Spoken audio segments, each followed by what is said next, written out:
The Beijing air hung heavy with secrets. Wei Liang moved through the shadows, a phantom in his element. Years of training had honed him into a weapon wielded by the Ministry of State Security. He was their scalpel, their whisper in the dark. His loyalty absolute, his purpose unwavering. He was the dragon's shadow, always watching, always waiting. Liang's latest assignment took him across the world, to the glittering canyons of New York City, a stark contrast to the stoic silence of his homeland. Here, the air crackled with ambition. A different kind of energy pulsed beneath the surface, a playground for predators, both in tailored suits and on street corners. Liang, however, was no ordinary predator. He was a hunter of a different breed. His cover was meticulously crafted. A financial consultant, his papers declared, a keen eye for opportunity, his demeanor suggested. But behind the facade of spreadsheets and market analyses, Liang was weaving a different kind of web, one spun from secrets, lies, and the intoxicating promise of power. He was a puppet master, and the city was his stage.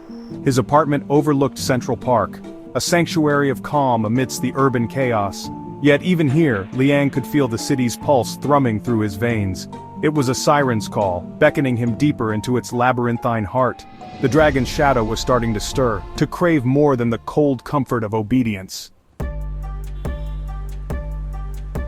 Days melted into weeks. Liang played his part flawlessly. He navigated the world of high finance with practiced ease. His clients, oblivious to the true nature of their advisor, lauded his insights. His colleagues, blinded by his unassuming charm, never suspected the depths that lay beneath.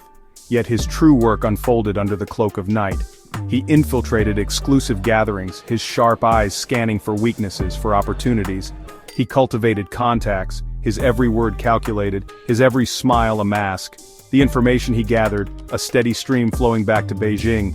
Each piece, a brushstroke painting a clearer picture of American vulnerabilities. One evening, a chance encounter shifted the tectonic plates of Liang's destiny. A whispered conversation overheard at a clandestine meeting, a name, uttered with a mix of fear and reverence. The ghost boss of Chinatown, a figure shrouded in mystery, rumored to control a vast criminal network. The revelation struck Liang like a bolt of lightning. It wasn't the criminal element that intrigued him, it was the sheer audacity, the brazen defiance of operating right under the noses of the city's elite.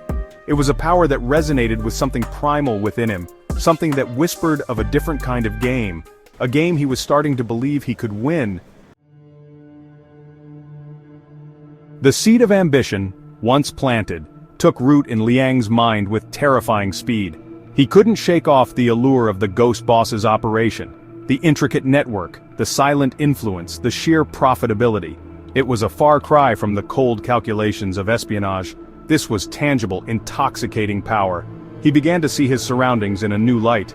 The city's underbelly, once a distant murmur, now pulsed with a vibrant, dangerous energy. He saw the cracks in the system, the blind spots where fortunes could be made and empires built. His training, his skills, they were all still relevant. But their application, their objective, was starting to shift. The dragon's shadow was starting to break free, to crave its own dominion. The transformation wasn't sudden, it was a gradual erosion of loyalty, a slow seduction by the city's dark heart. The more he learned about the ghost boss, the more he saw a reflection of himself. A master strategist, a phantom manipulating the levers of power from the shadows. But there was one crucial difference. The ghost boss operated without constraints, without answering to anyone. He was beholden to no one, not even the dragon. And that, Liang realized, was the true allure of the underworld. The transition from spy to criminal mastermind was a delicate dance. Liang couldn't simply shed his skin and emerge anew. He had to operate under the radar, building his empire brick by stolen brick while maintaining his facade of normalcy. He started small, leveraging his existing contacts, exploiting vulnerabilities he had once reported to his superiors. A discreet information broker here, a carefully placed pawn in law enforcement there.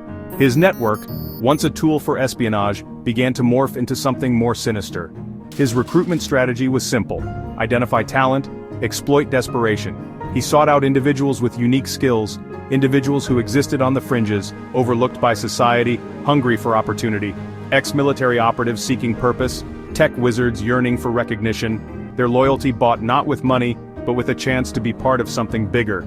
He drilled them relentlessly, instilling in them the same discipline, the same ruthlessness that had been drilled into him. He taught them the art of deception, the importance of anonymity, the necessity of absolute loyalty.